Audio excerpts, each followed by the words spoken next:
Okay, so what I want to do is show you this action here with the car goes through. So this is the three-way stub. And when I built this stub, I didn't really have a template for it. I just built it from a photograph and just from past experience of building stub turnouts from my ON3 days way back in O scale, which were about the same size as this, a little bit larger. Not ON30, ON3, which would be 36 inches across, not 4'8" and a half. So that's what I did because that was the only way I could see this, that would how this would conceivably work and maintain symmetry on both sides, was using a stub, which is in here. And sorry for the shadow, but to change it up, there's a fiberglass throw bar. You can see how the car shifts a bit because it's on the actual point. That actually the point rails move, but they're backwards, if you can visualize that. A stub turnout. So I can go center, so I can have it go right, center, and then to the left. So because this is the way the Carrier Princess bow is, that's why they have this here. These other lines would not get used when you're loading and offloading the Carrier Princess. Some barges have a Y turnout right on the barge, so they would fan out from the center one and then have some outside rails. So that would be for a barge. So I had to decide, okay, so I built this ramp prototypically, but in order for all of this to function prototypically, you have to have different carriers. So, and in this case, the Carrier Princess. So this is the most challenging of all. So you can see these notches here. Ultimately, those, like this is a solid base here. I won't go into all the details of that right now, but it's built of maple and birch plywood. It's very solid. Believe me, it is, with a solid spine down the center. So I can hook this ferry up and retain this matchup right here with some integrity with these three blocks that will go in last. I'll insert them down in and weld them to the face of this ramp and then run a pin in them, like much like the prototype. But I have to get these tracks lined up first, and this is the first one, but this is proof of concept that this actually works. As challenging as it has been, I'll just give you a run through right here, okay?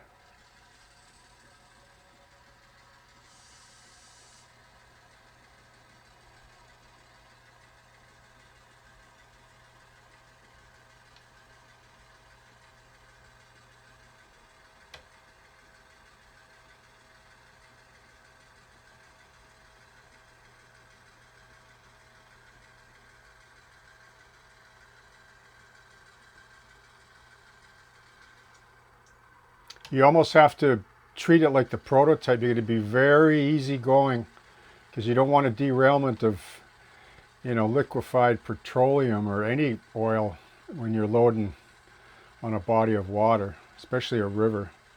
But you know, it works, right? Which really surprises me. So let's jump back up and from a different view here.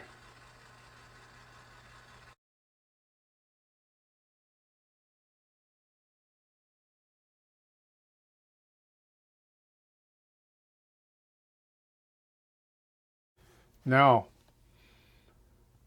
the challenge here, or what I need to get done before I even think about skinning this and building this ferry model up, is that this deck, I'm not too worried about up and down level, like getting it flush this way, because I can always shim the bottom of the hull if I want, because I've built this deck so it's just a hair or two below the rail height here. This is code 70 rail. But you can see that where the rail sits inside of the end here, I designed this way back, like a couple of years ago, because I knew I would be up against this kind of thing. But what I hadn't figured out then was how this would couple up. But now I know how, because on the prototype ferry, there's three pockets on the front.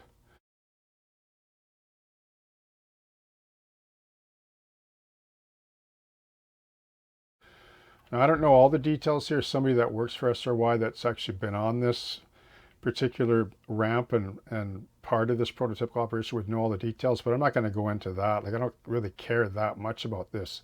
This has to be functional, but it also has to be able to lock the physics of the model in place. And how I'm going to do this is when this gets skinned, I'd already explained that this is tape over the front of this. This is a solid block of birch plywood and maple. So this actual ramp is not going anywhere. Like, trust me, it has a solid maple spine I mentioned earlier, bolted with a stow bolt down to the water surface through 3/8 plywood, or 1/4 inch, I can't remember now. But so what I'm going to do is when this gets done, like the 3 tracks here are all lined up perfectly with this clamped in place, I will level this perfectly to the top of this rail, and then I will drop in a plastic block there, here, and there, and weld it right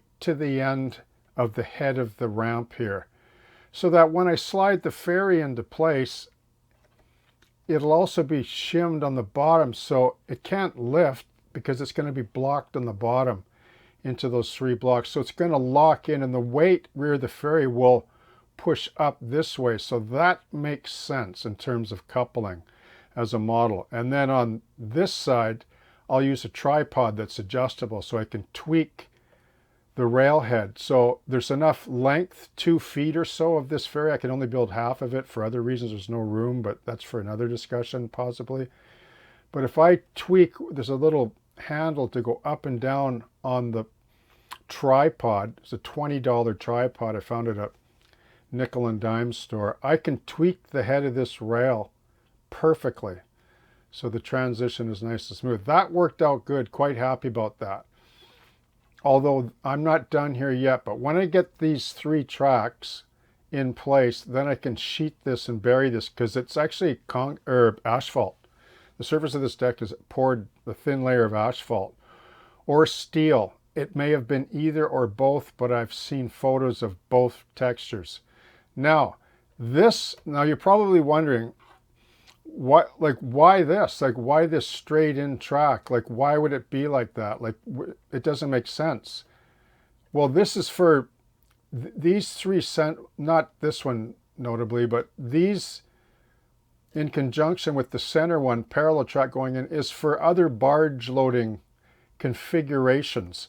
Some of them have a turnout or a Y that starts right here, and it Ys and branches off on the actual deck of the barge.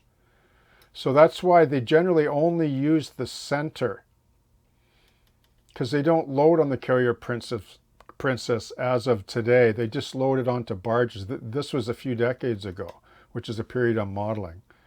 Okay. Roundabout. So that's why this all seems a little bit complicated, but I finally understand it now. I understand why because this was a standard. Maybe they got away from it. I don't know. Maybe it's just because of the age of the ferries. This is no longer needed. They don't use this anymore. But you can see that it was a standard where they did at some point, and that's why I modeled it this way, because of the period around 2010, and it just had so much character and presented really interesting modeling challenges and opportunities that I wanted to take advantage of. And I'm really glad I did it, because I want to get it to function as per prototype with the Carrier Princess. Okay.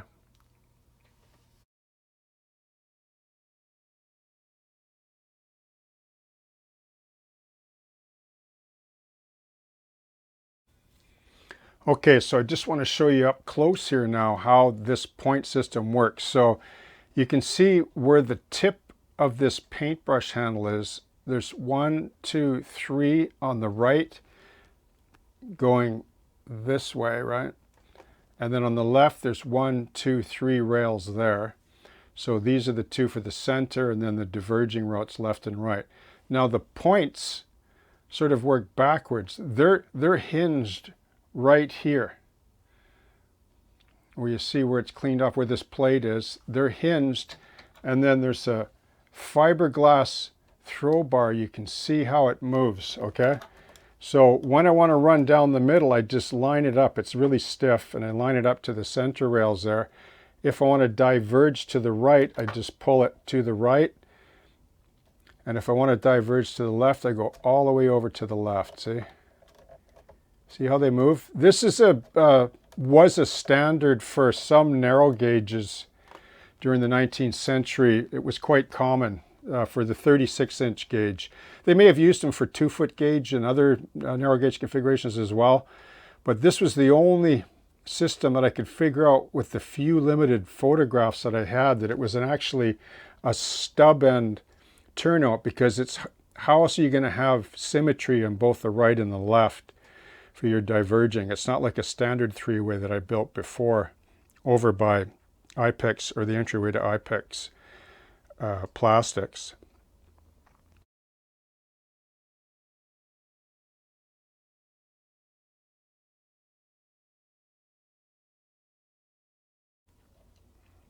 So you can see this is a bit different. It's stub end. Now, they're not as reliable, I don't think, in terms of staying on track. I don't know why this, because there's some angle change up, some sort of severe, well, they're not severe, but because it's hinged, like you don't get a smooth circumference. You sort of get, 2 or 3 tangents all built into one almost. It's kind of hard to explain, but you can see it there. So the longer these points are, then really doesn't make that much difference on the joinery here where they match up. There's always going to be a bit of a corner there, except for straight through. But as soon as you go left or right, there's a little bit of a corner on the rail. So you got to take her slow, but it works though. Okay.